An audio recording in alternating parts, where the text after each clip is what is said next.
All right, we got Maya's "Give Your Heart a Break," Demi Lovato cover, right? The first Hell of Nagoya performance. Okay, all right,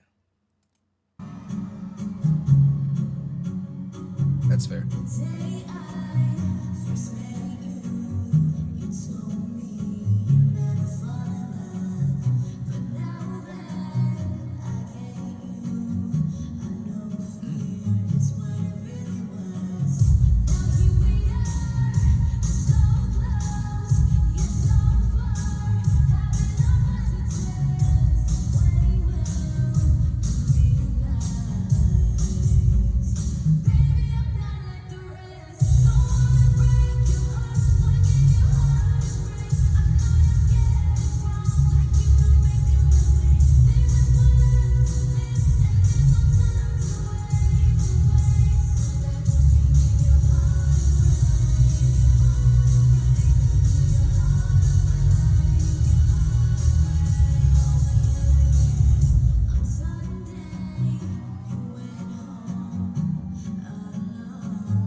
Mm. Ooh. Mm.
She's just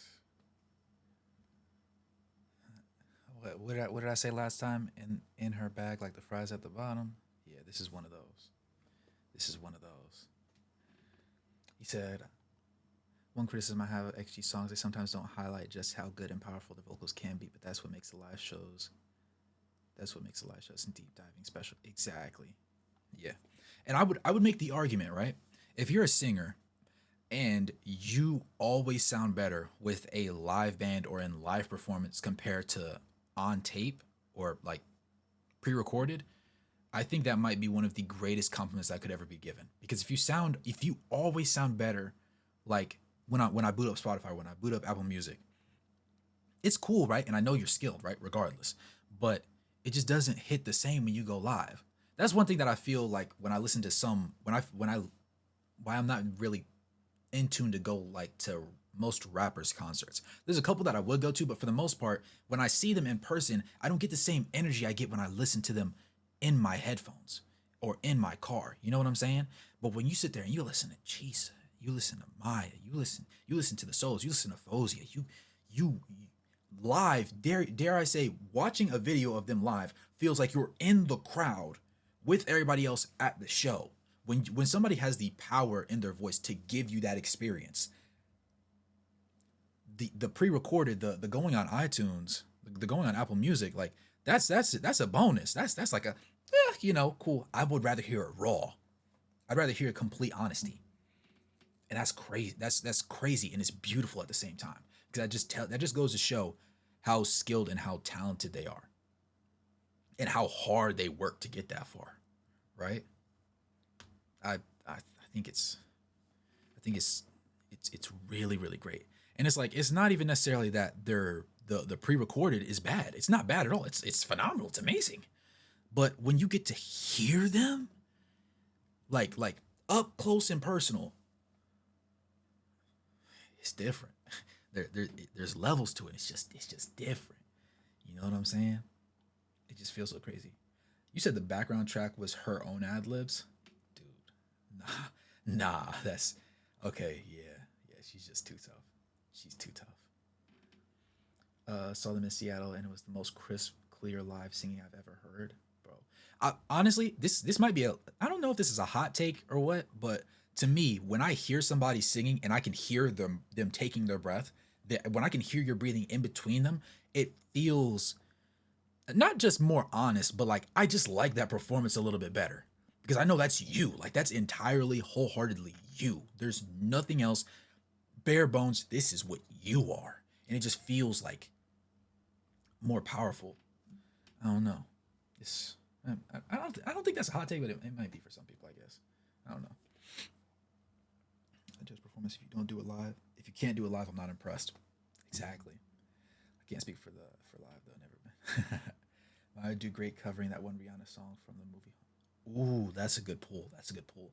Someone said it's not about that. He wanted to make sure they would have the same, they would sound the same, moving around, dancing as they would. That's a good point. I didn't consider that. That's a really good point, actually. So that's why Simon's the man. That's why Simon's the man. That's why he's the guy. So many of them use hype men, people to make themselves sound better. All it does is annoy the hell out of me because I hear somebody rapping every few seconds after them, just repeating them over and over. It's annoying. Like there's sometimes where it makes sense to do certain things, but if I go to a concert, right, I want to feel like I'm in the music, like I'm swimming in the sound waves. If I hear you, and this is more so towards rappers and singers, right? This does not apply at all to Maya or Chisa, right? If I hear you rapping in the background and then you're rapping over your rapping in a live performance, it respectfully to me, right? It kind of defeats the purpose, right? If you're gonna rap to me live, I want to hear the track in the background. I want to hear the speakers blaring. I want to hear the bass bumping. I want to hear my skin almost flying off my flesh, right? Off my skin. I want the animation where like the cheeks are flapping and everything in the wind. I need that kind of experience. And then I need to hear you pick up that mic and go bar for bar with yourself as if you're talking to every single individual in that crowd. That's what I need, right? When I see Chisa, when I see Maya go on stage, right? And they put on a master class like this, right? Shock said the background, the ad libs were her. The ad libs she pre-recorded just for this particular instance. And then you hear as she's going through, there's nothing else. It's just her.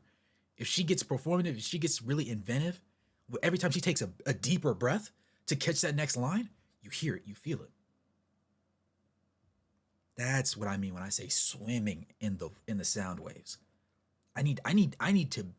Uh, I can't. I'm not gonna say that.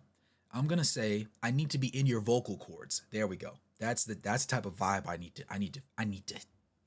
I desire that. We want that. That's what we want, right? Respectfully, of